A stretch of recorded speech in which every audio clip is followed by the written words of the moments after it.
বিসমিল্লাহির রহমানির রহিম। আসসালামু আলাইকুম ওয়ারাহমাতুল্লাহি ওয়াবারাকাতু। প্রিয় দর্শক, আমাদের বিশেষ সংবাদ বুলেটিনে আপনাদের সবাইকে স্বাগতম। আজকের প্রতিবেদনের পুরোটা জুড়ে আমরা কথা বলবো দেশের লাখ লাখ সরকারি কর্মকর্তা কর্মচারীর জন্য সবচেয়ে গুরুত্বপূর্ণ একটি বিষয় নিয়ে। সেটি হলো নতুন পে স্কেল, অর্থাৎ নবম জাতীয় বেতন কাঠামো। দীর্ঘদিনের প্রতীক্ষার পর এই বেতন কাঠামো নিয়ে সরকারের সর্বশেষ অবস্থান কি, বাজেটে এ বিষয়ে কি ঘোষণা এসেছে, বাস্তবায়নের সময়সূচি কেমন দাঁড়াচ্ছে, কোন কোন গ্রেডের কর্মচারীরা কিভাবে উপকৃত হবেন, আর গেজেট প্রকাশ নিয়ে এখন পর্যন্ত কি অগ্রগতি হয়েছে, এই সব কিছু নিয়েই থাকছে আমাদের আজকের বিস্তারিত এবং একচেটিয়া প্রতিবেদন। তাহলে দেরি না করে চলে যাচ্ছি আজকের মূল প্রতিবেদনে। প্রিয় দর্শক, শুরুতেই আমরা সংক্ষেপে জেনে নিই আজকের প্রতিবেদনে ঠিক কি কি থাকছে। প্রথমে আমরা কথা বলবো চলতি অর্থ বছরের বাজেট বক্তৃতায় নতুন পে স্কেল নিয়ে সরকারের সরাসরি ঘোষণা নিয়ে।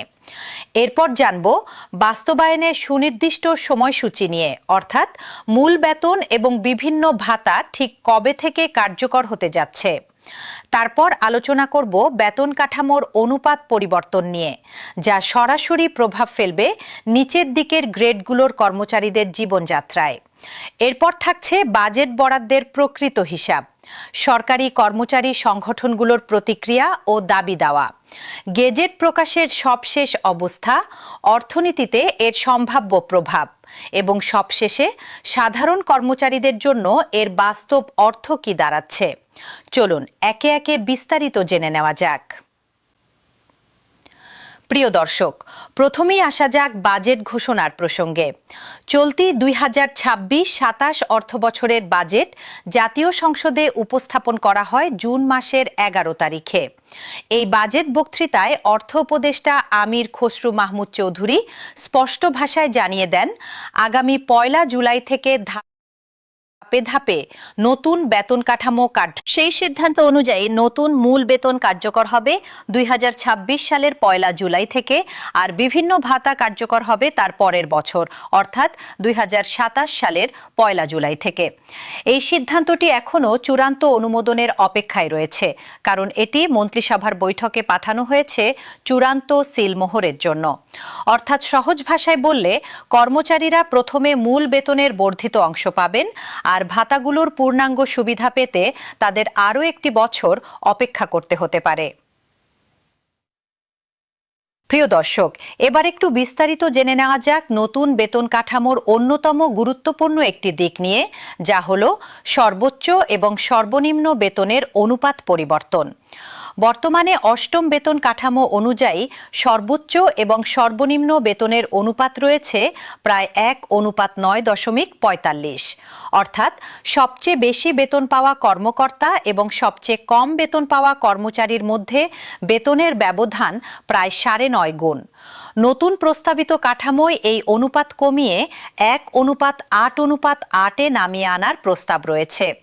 এই পরিবর্তনের মূল লক্ষ্য হল বেতন বৈষম্য কমিয়ে আনা এবং নিচের দিকের গ্রেডগুলোতে থাকা কর্মচারীদের জীবনযাত্রার মান তুলনামূলক বেশি হারে উন্নত করা। সহজ কথায়, সবচেয়ে নিচের গ্রেডগুলোর কর্মচারীরা শতাংশের হিসাবে তুলনামূলকভাবে বেশি সুবিধা পেতে পারেন, যদিও চূড়ান্ত গ্রেড ভিত্তিক অঙ্ক এখনও আনুষ্ঠানিকভাবে গেজেট আকারে প্রকাশিত হয়নি। এখন আসা যাক বাজেট বরাদ্দের বাস্তব চিত্রে, যেটি অনেক দর্শকের কাছেই একটি গুরুত্বপূর্ণ প্রশ্ন। বাজেট বক্তৃতায় লক্ষ্য করা গেছে, নতুন পে স্কেল বাস্তবায়নের জন্য আলাদা কোনো বিশেষ বা অতিরিক্ত থোক বরাদ্দ সুনির্দিষ্টভাবে রাখা হয়নি। তবে সরকারি কর্মে সরকারি কর্মচারীদের বেতন খাতে সামগ্রিকভাবে বরাদ্দ প্রস্তাব করা হয়েছে প্রায় 89,380 কোটি টাকা। বিশাল অঙ্কের এই আর্থিক সংকুলানের বিষয়টি বিবেচনায় রেখেই সরকার পুরো বেতন। প্রিয় দর্শক, এবার চোখ রাখা যাক সরকারি কর্মচারী সংগঠনগুলোর প্রতিক্রিয়ার দিকে। নতুন পে স্কেল ঘোষণার আগে থেকেই বিভিন্ন কর্মচারী কল্যাণ সংগঠন তাদের দাবি দাওয়া নিয়ে সোচ্চার ছিল। তাদের মূল দাবি ছিল অবিলম্বে নবম পে স্কেল ঘোষণা ও বাস্তবায়ন করা, অন্তর্বর্তীকালীন সময়ের জন্য 50% মহার্ঘ ভাতা প্রদান করা এবং আসন্ন বাজেটে এই খাতে পর্যাপ্ত অর্থ বরাদ্দ রাখা। বাজেটে সরাসরি বিশেষ বরাদ্দ না থাকায় এবং বাস্তবায়ন প্রক্রিয়া ধাপে ধাপে হওয়ায় কর্মচারী মহলে মিশ্র প্রতিক্রিয়া লক্ষ্য করা গেছে। একদিকে তারা স্বস্তি প্রকাশ করেছেন যে দীর্ঘ প্রতীক্ষার পর অবশেষে বাস্তবায়নের একটি সুনির্দিষ্ট দিনক্ষণ পাওয়া গেছে।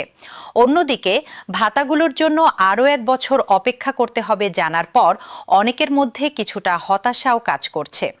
বিভিন্ন কর্মচারী সংগঠন থেকে বলা হচ্ছে তারা চান পুরো বেতন কাঠামো যেন যত দ্রুত সম্ভব সম্পূর্ণভাবে কার্যকর হয়।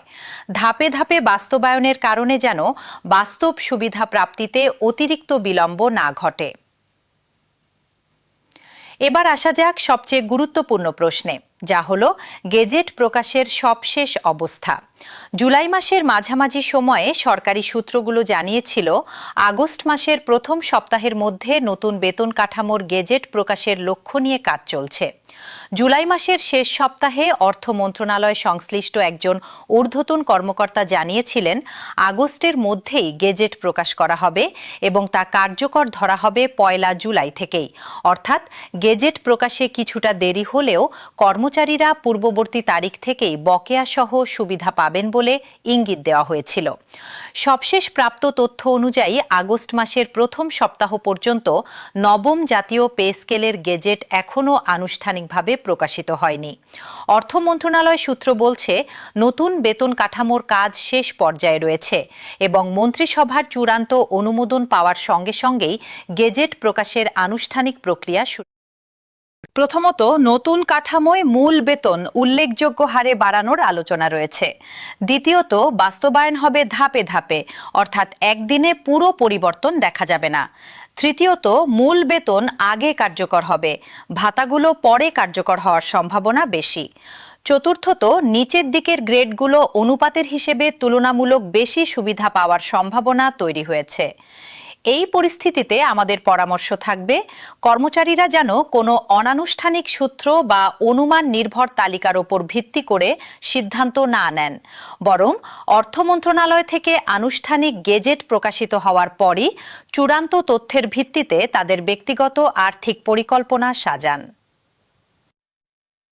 প্রিয় দর্শক, সংক্ষেপে যদি আজকের পুরো প্রতিবেদনটি একবার ঝালিয়ে নেই তাহলে বিষয়গুলো দাঁড়ায় এরকম। চলতি অর্থ বছরের বাজেট বক্তৃতায় সরকার আনুষ্ঠানিকভাবে জানিয়ে দিয়েছে 1 জুলাই থেকে ধাপে ধাপে নতুন বেতন কাঠামো কার্যকর হবে। পর্যালোচনা কমিটির সিদ্ধান্ত অনুযায়ী মূল বেতন কার্যকর হবে 2026 সালের 1 জুলাই থেকে, আর ভাতাসমূহ কার্যকর হবে 2027 সালের 1 জুলাই থেকে। তবে এই সিদ্ধান্ত এখনও মন্ত্রিসভার চূড়ান্ত অনুমোদনের অপেক্ষায়।